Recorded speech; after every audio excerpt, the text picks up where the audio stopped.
2장 깨어있는 의식은 고통에서 벗어나는 길.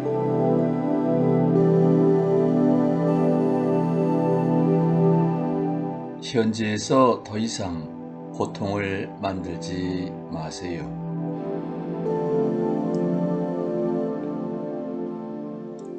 그 어떤 인생도 아픔과 슬픔에서 완전히 자유롭지는 못하잖아요. 그러니까 그런 것을 피하려고 들기보다는 차라리 그걸 안고 사는 법을 배워야 하는 건 아닐까요?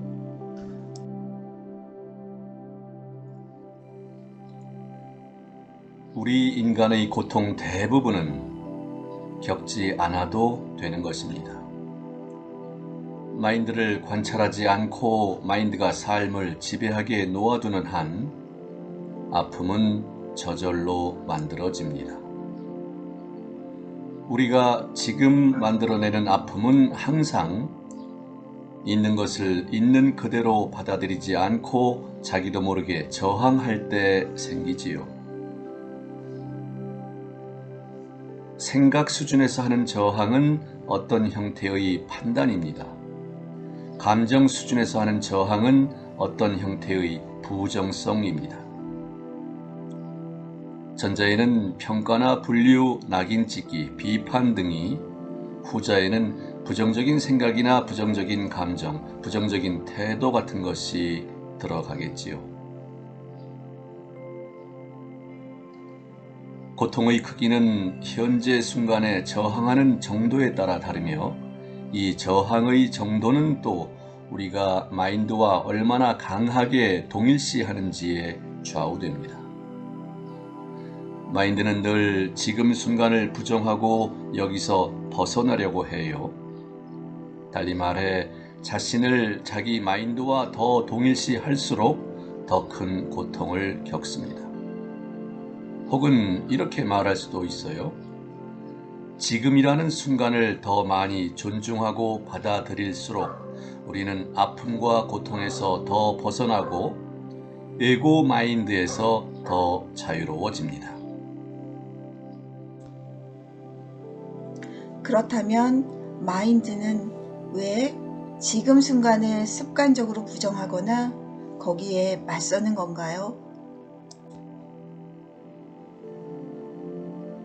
그건 왜냐하면 마인드는 과거와 미래라는 시간이 없으면 기능할 수 없으며 뭔가나 누군가를 통제하지 못하고, 그래서 시간을 초월한 순간인 지금을 위협으로 여기기 때문이에요.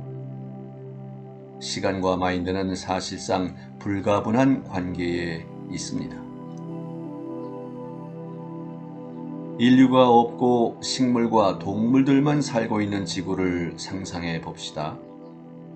거기에 여전히 과거와 미래가 있을까요? 그곳에서도 어떤 유의미한 식으로 시간을 얘기할 수 있을까요? 만약 거기서 누군가가 지금 몇 시야? 혹은 오늘은 며칠이지? 하고 묻는다면 그런 질문은 아무런 의미가 없을 겁니다.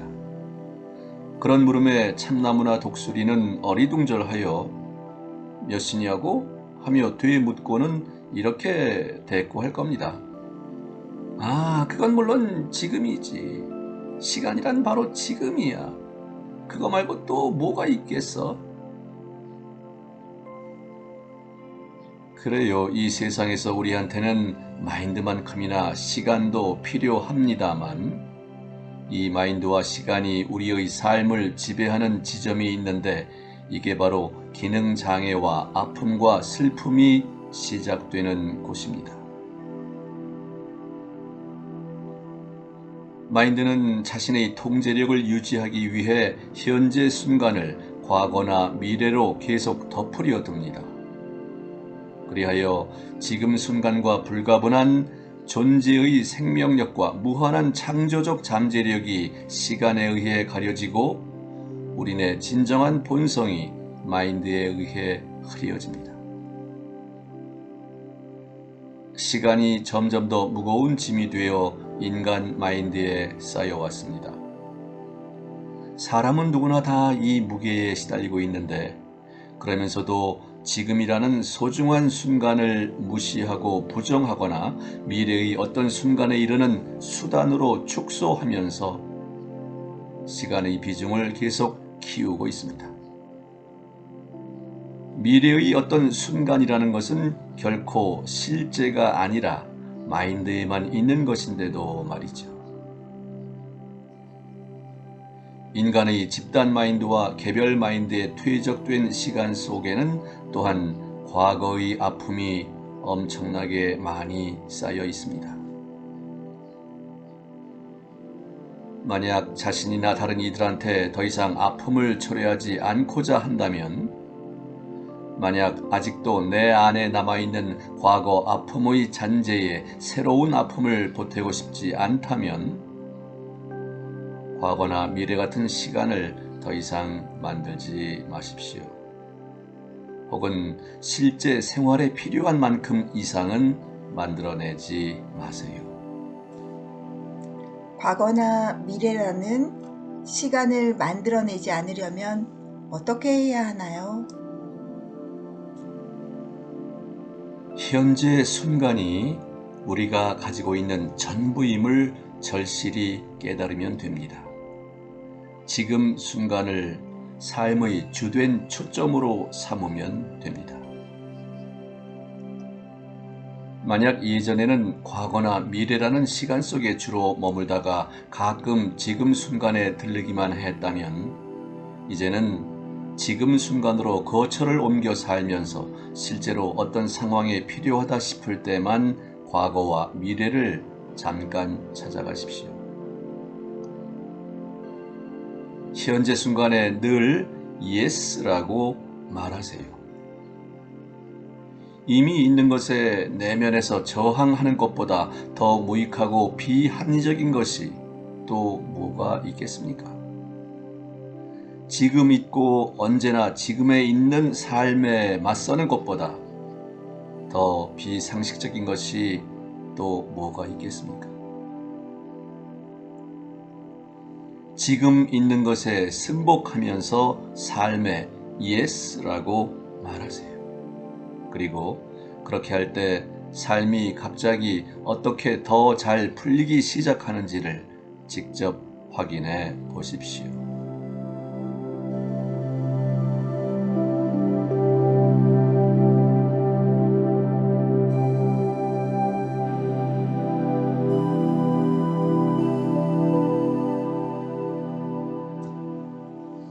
현재 순간을 받아들일 수 없을 때가 덜어 있습니다. 불쾌하거나 끔찍해서요. 이럴 때는 어떻게 하나요?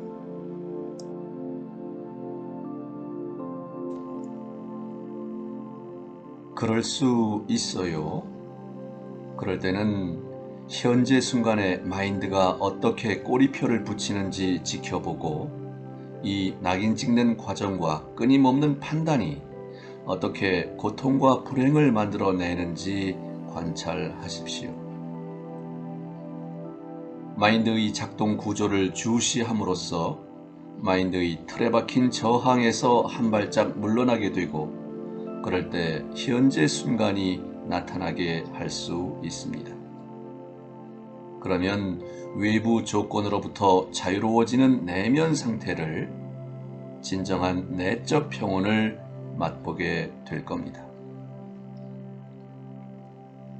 그 다음에는 무슨 일이 일어나는지 그냥 관찰하고 필요하거나 가능하다면 행동합니다. 먼저 받아들이고 그 다음에 행동하는 겁니다. 현재 순간에 어떤 것이 담겨 있든 그것을 마치 내가 선택한 것처럼 받아들이십시오. 현재 순간에 있는 것에 맞서지 말고 그것과 함께 늘 움직이며 일합니다. 그것을 적이 아니라 친구이자 동맹자로 만듭니다. 그러면 삶이 온통 기적처럼 달라질 겁니다.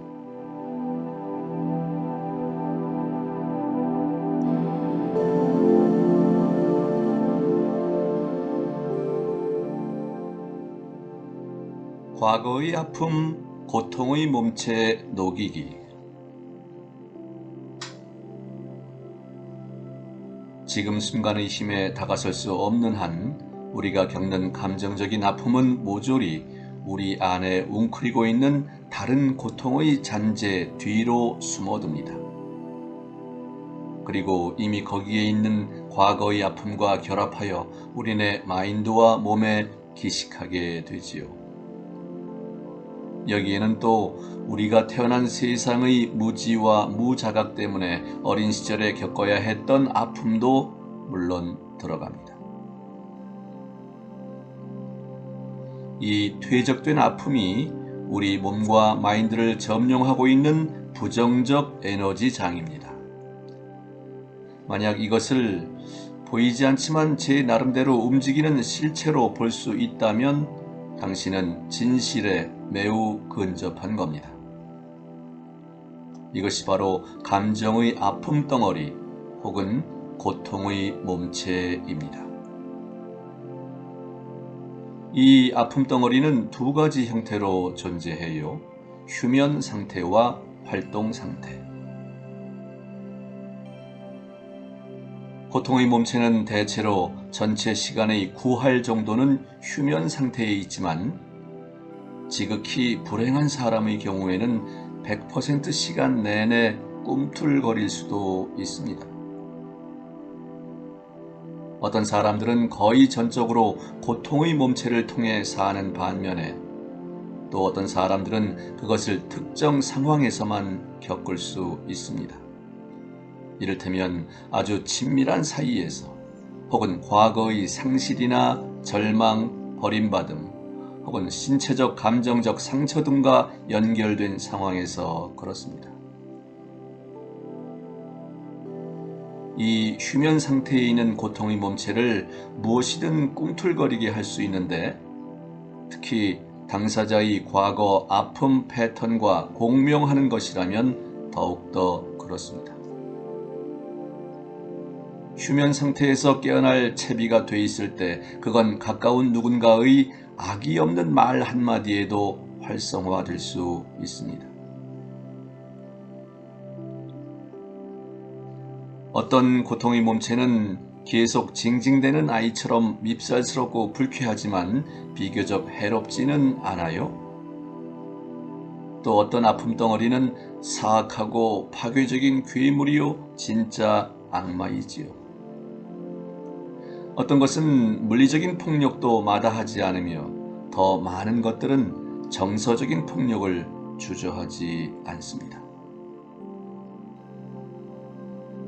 어떤 고통의 몸체는 그 주인의 주변 사람이나 지인들을 공격하는 반면에 또 어떤 것은 주인을 직접 공격할 수도 있어요. 이런 경우 자기 삶에 대한 생각과 감정이 아주 부정적이고 자기 파괴적인 성격을 띠게 됩니다.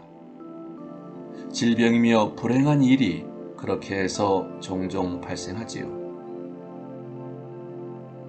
자기 주인을 자살로 몰아가는 고통의 몸체도 있습니다. 잘 안다고 여겨오던 어떤 사람이 어느 날 갑자기 낯설고 혐오스러운 괴물이 되어 마주할 때 우리는 상당히 큰 충격을 받게 됩니다. 하지만 이 고통의 몸체를 다른 누구한테서 알아보는 것보다도 자기 자신 안에서 관찰하는 것이 훨씬 더 중요합니다. 그래서 어떤 형태로든 자신에게 불행의 징후가 되는 것을 하나도 남김없이 주시해야 해요. 왜냐하면 그것이 잠에서 깨어나는 고통의 몸체가 될 수 있기 때문이니까요. 그건 짜증이나 조급함, 울적한 기분, 괜히 어깃장을 놓으려는 태도, 또는 노여움이나 분노, 발작, 우울증, 또 대인관계에서 극적인 행동을 취하려는 욕구 같은 여러 형태를 띨 수 있습니다. 이 고통의 몸체가 휴면 상태에서 깨어나려는 순간을 포착해야 합니다. 다른 모든 존재하는 실체와 마찬가지로 고통의 몸체도 생존하기를 원하는데 우리가 그것을 무의식적으로 자신과 동일시할 때만 그 생존이 가능합니다. 그때 그건 벌떡 일어나서 사람을 지배하여 그 사람 자체가 되고 그 사람을 통해 살 수 있습니다. 그건 숙주인 우리를 통해 먹이를 섭취하려고 합니다. 그건 그 자체 에너지에 공명하는 우리네 경험에서 에너지를 얻으며 노여움이나 증오, 비탄, 감정 폭발, 파괴적 성향, 폭력, 심지어 질병 등과 같이 고통을 더 키우는 것이라면 무엇이든 먹이로 삼습니다. 그리하여 고통의 몸체가 우리를 장악했을 때 그건 자기의 에너지 주파수를 되쏘는 상황을 우리 삶에서 만들어 그 에너지를 먹고 삽니다. 고통은 고통만 먹고 살 수 있습니다. 아픔은 기쁨을 먹고는 살 수 없어요. 소화해내지를 못하니까요.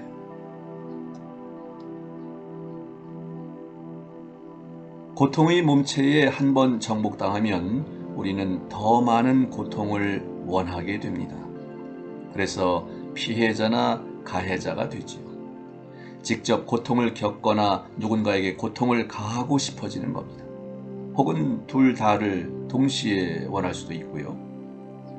이 두 가지 상태는 사실상 별반 다르지 않습니다.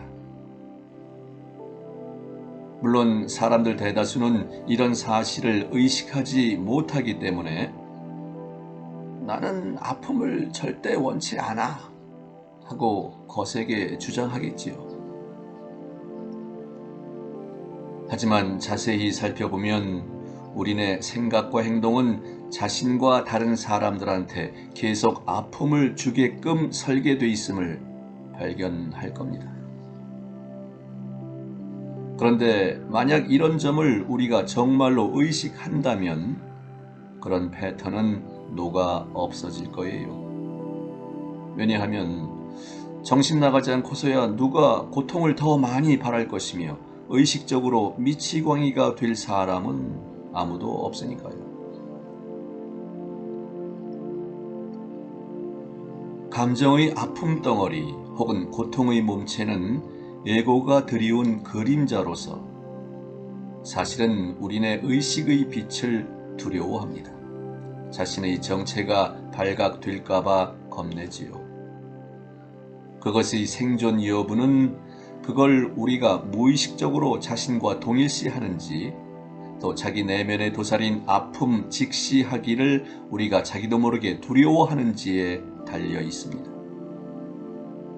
만약 이 아픔 덩어리를 직시하지 않고 우리 의식의 빛을 거기에 비추지 않는다면 그건 계속 발톱을 드러내겠지요. 아니, 발톱을 드러냅니다. 고통의 몸체가 쳐다보기도 싫을 만큼 위험한 괴물로 보일 수 있지만 분명히 말씀드리건대 이건 한낱 실체 없는 환상이나 환영에 불과한 것이며 우리 현존의 힘에 대항하지도 못합니다.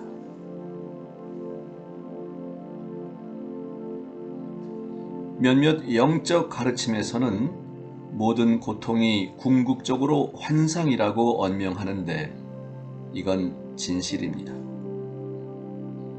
그런데 당신도 진실이라고 여기나 하는 점이 중요해요. 단순한 믿음만으로는 모든 고통이 환상이라는 저 언명을 진실로 만들지 못하니까요. 죽을 때까지 고통을 겪으면서도 계속 이건 환상이라고 말만 하는데 그치고 말 건가요? 그렇게 한들 과연 고통에서 벗어날 수 있을까요? 이제 우리는 생생하게 체험함으로써 이 진실을 깨달을 수 있게 될 겁니다. 고통의 몸체는 우리의 관찰을 받아 정체가 드러나기를 원치 않아요. 우리가 관찰하고 내면에서 그 에너지장을 느끼고 거기에 주의를 기울이는 순간 그것과의 동일시가 깨집니다. 더 높은 차원의 의식이 열립니다. 이것을 나는 현존이라고 부릅니다. 이제 우리는 아픔 덩어리의 목격자나 감시자가 됩니다. 이건 고통의 몸체가 우리를 참칭하면서 우리를 더 이상 이용하지 못하고 우리한테서 더 이상 에너지를 빨아들일 수 없다는 뜻입니다. 우리가 자신의 시몬한 힘을 발견했다는 뜻이에요. 우리가 지금 순간의 힘에 다가선 것입니다.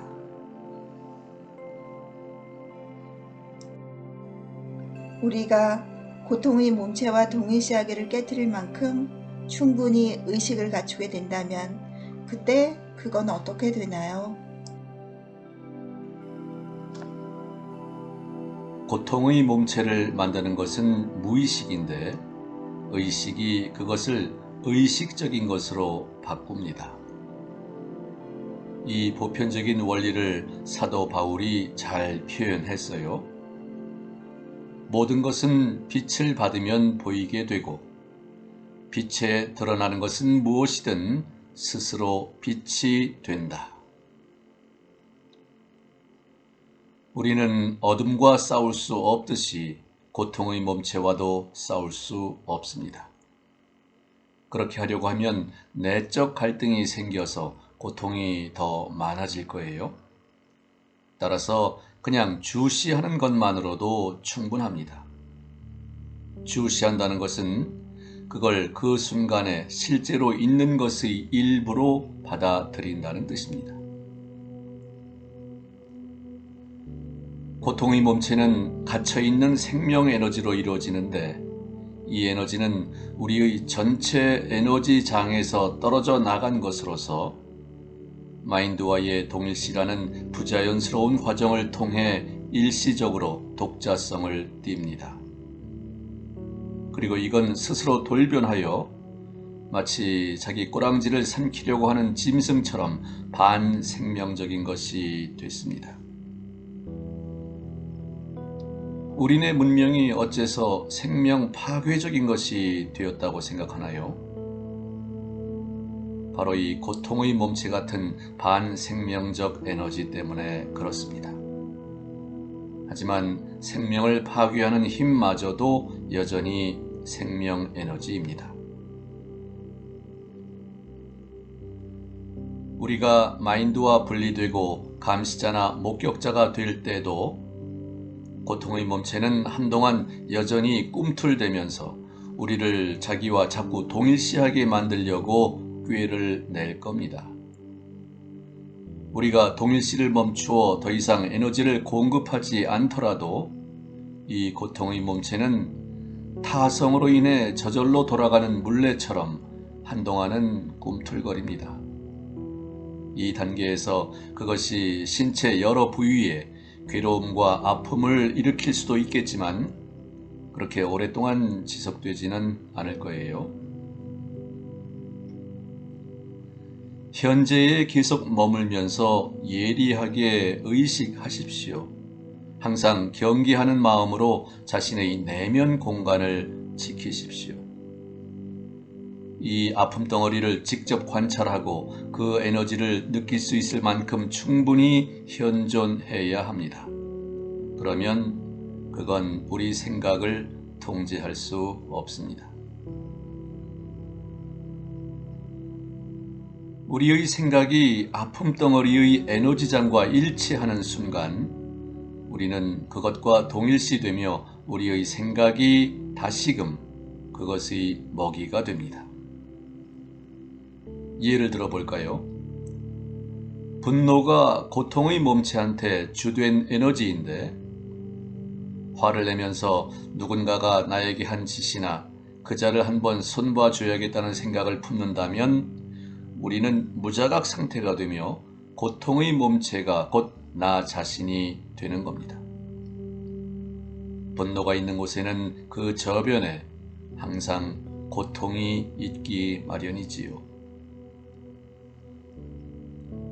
혹은 어두운 기분이 찾아들고 갖가지 부정적인 생각에 빠져 내 삶이 참으로 하찮다고 생각하기 시작하면 그런 생각의 벡터가 고통의 몸체와 같은 방향을 달리게 되어 우리는 무자각에 빠지고 아픔 덩어리의 공격에 취약해집니다. 여기서 내가 사용하는 무의식이나 무자각은 어떤 정신적 패턴이나 감정적 패턴과 동일시 된다는 뜻입니다. 이건 목격자나 감시자가 완전히 없어진다는 뜻이에요.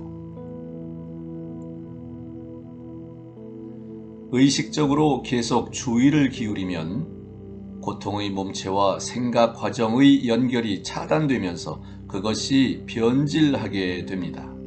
그건 마치 고통이 우리 의식의 불꽃의 연료가 되고 그 결과 의식의 불길이 더 환히 타오르는 것처럼 보입니다.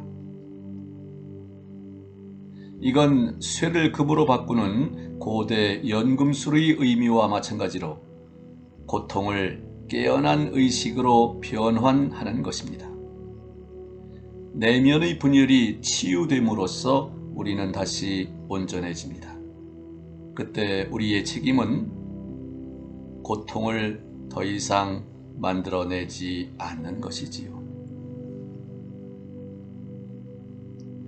이 과정을 요약해 볼까요? 기억하기 편하도록 번호를 붙이겠습니다. 하나, 자기 내면의 감정에 주의를 집중한다.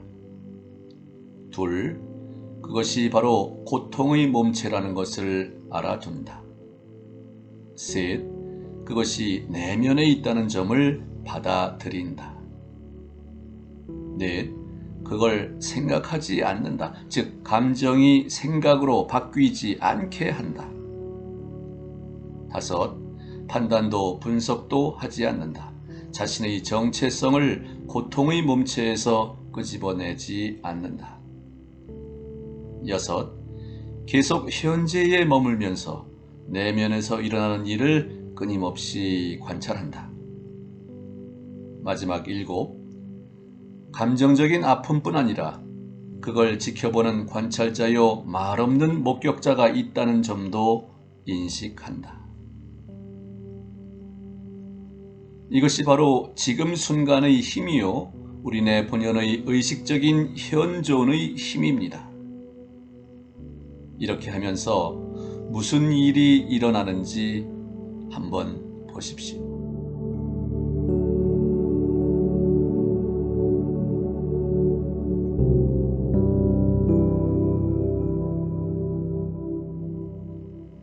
많은 여성들의 경우 고통의 몸체가 특히 생리를 앞두고 눈을 뜹니다.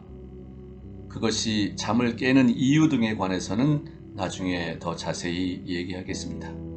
당장은 이런 점만 말하고 싶어요.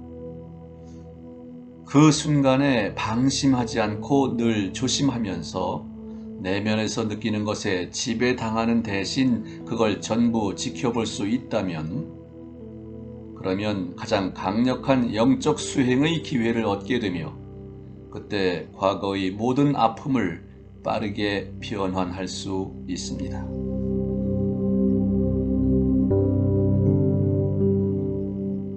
고통의 몸체와 동일시하려는 에고. 방금 앞에서 설명한 고통의 몸체 변환 과정은 아주 단순하면서도 강력한 효과를 발휘합니다. 이것을 집에서 아이한테도 가르칠 수 있어요. 그리고 언젠가는 아이들이 학교에서 가장 먼저 배우는 것 가운데 하나가 되기를 바랍니다.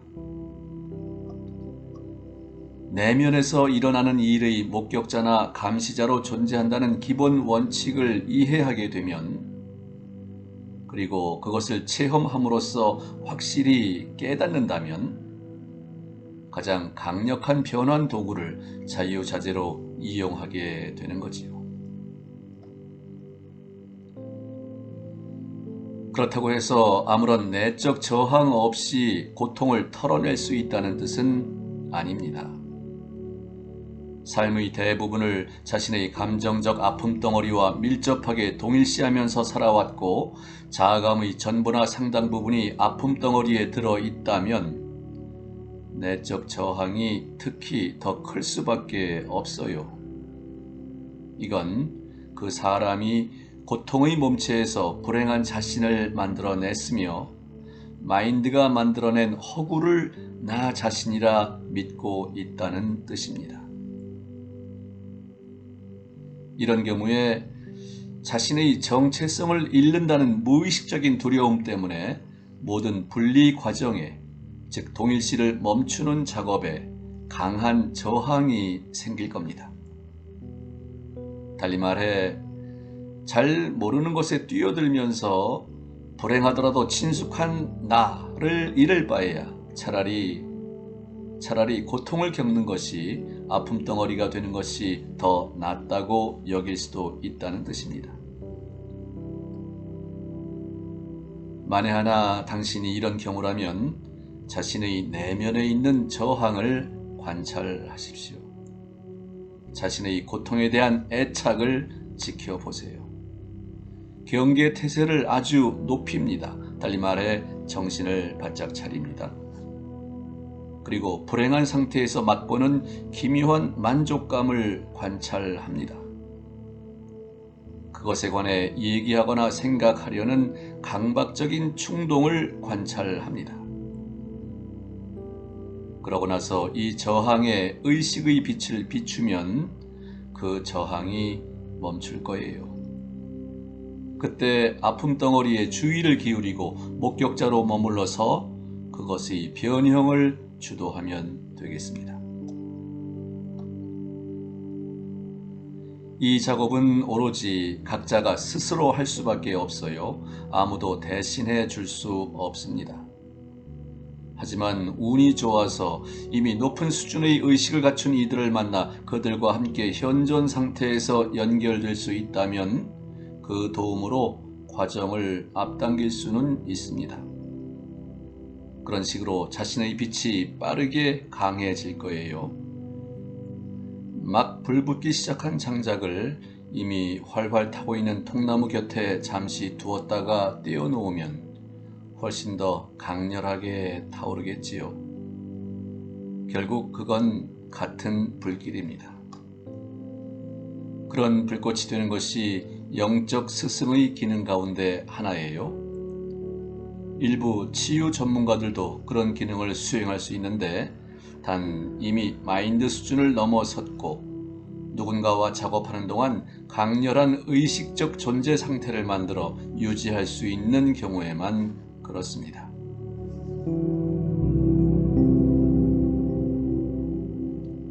두려움의 근본 원인.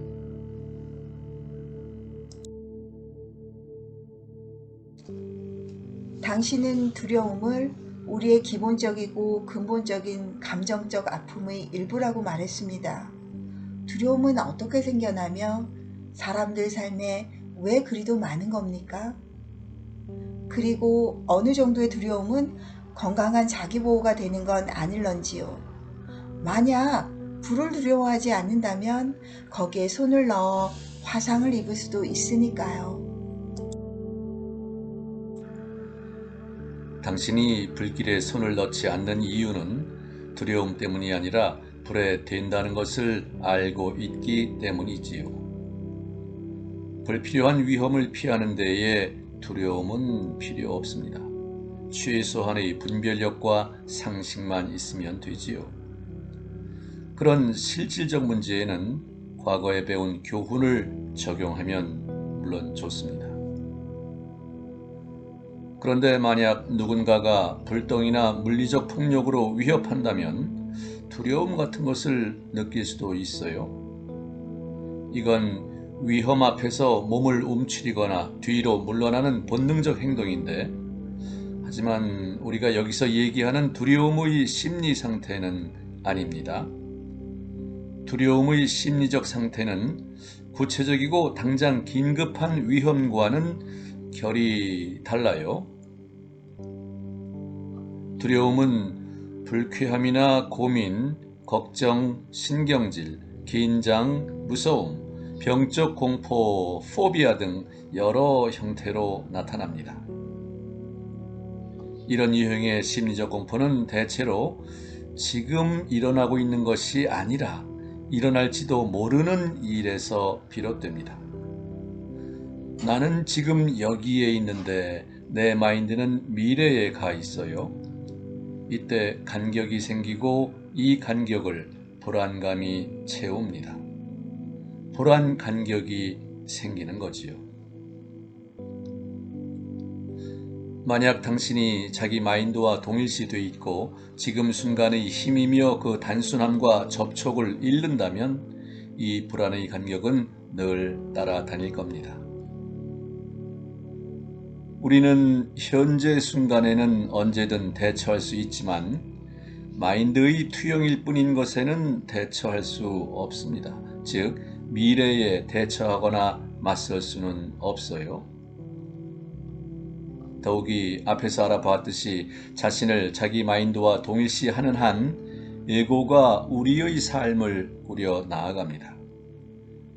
에고는 정교한 방어 기제를 갖추고 있음에도 불구하고 그 유령 같은 본질 때문에 자신이 저항력이 아주 약하며 불안정하고 그래서 계속 위협받고 있다고 느낍니다.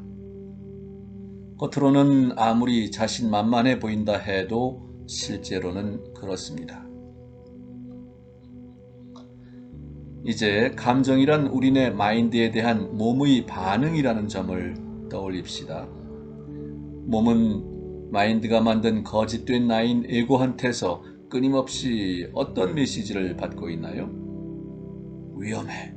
나는 위협받고 있어.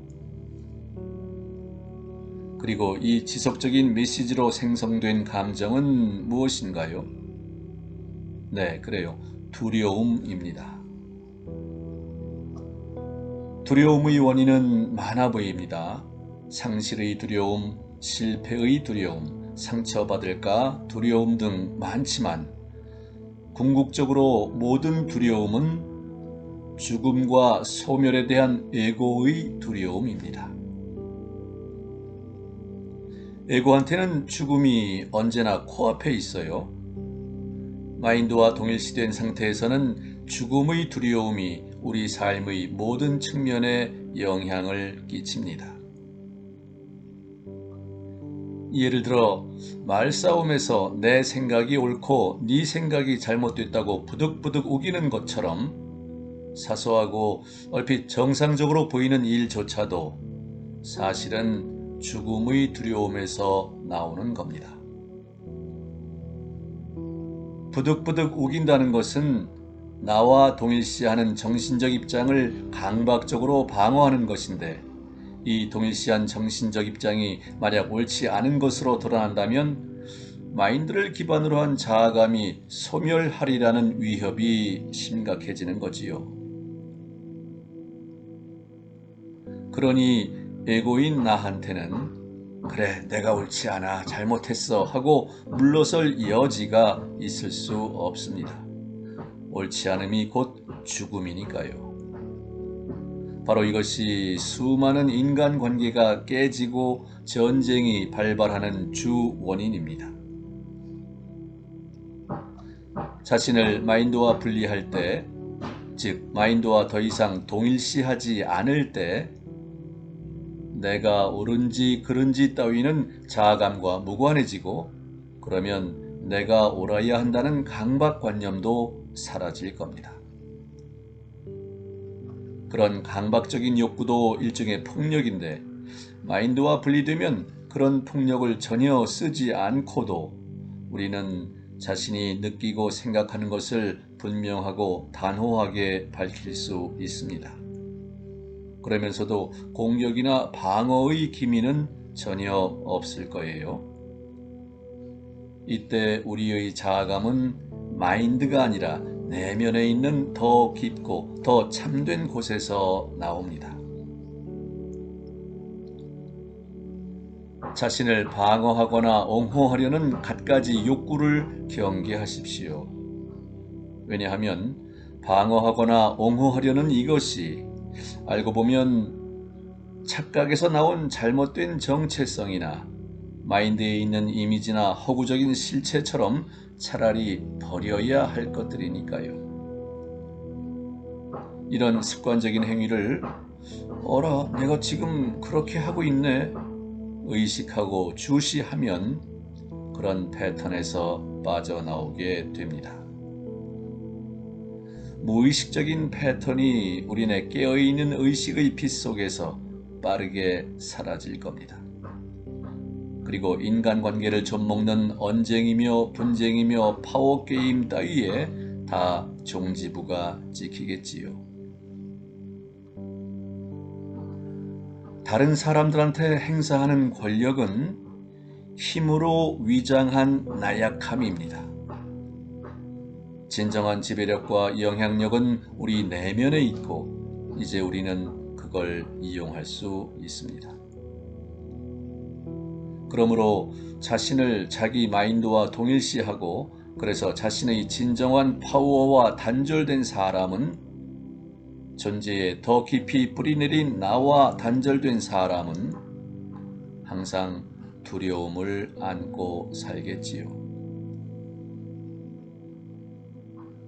자기 마인드를 넘어선 이들은 아주 적습니다. 따라서 우리가 만나거나 아는 사람들 모두가 사실상 두려움 속에서 살고 있다고 짐작해도 틀리지 않습니다. 그 두려움의 강도만 다를 뿐이에요. 그건 걱정이나 불안에서부터 막연한 우려나 희미한 위협감에 이르기까지 다양하지요. 사람들 대다수는 두려움이 더 예리한 형태를 띠게 될 때 비로소 그걸 의식하게 됩니다.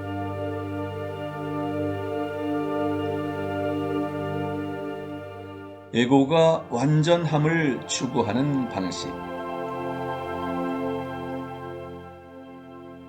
에고 마인드의 본질적 부분인 감정적 아픔의 또 다른 측면은 뭔가가 부족하거나 불완전하다는 느낌, 온전하지 못하다는 느낌이 아주 뿌리 깊다는 것입니다.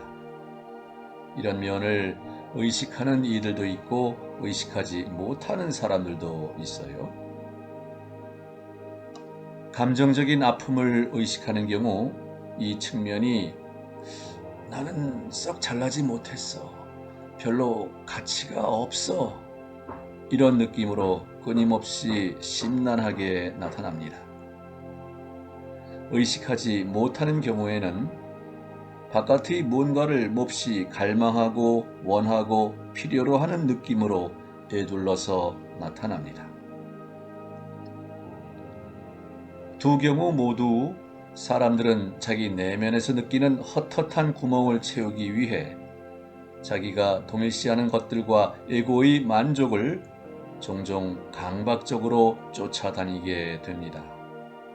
그래서 재산이나 돈, 성공이나 권력, 사회적 인정, 특별한 관계 등을 얻으려고 애쓰는데 이건 사실 더 좋은 자아감을 느끼고 자신이 더 완전하다고 느끼기 위한 것이지요.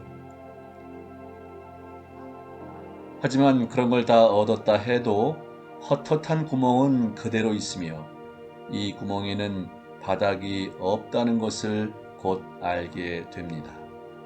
그때 그들은 자신을 더 이상 오도하고 속일 수 없기 때문에 진짜 곤경에 빠지게 됩니다.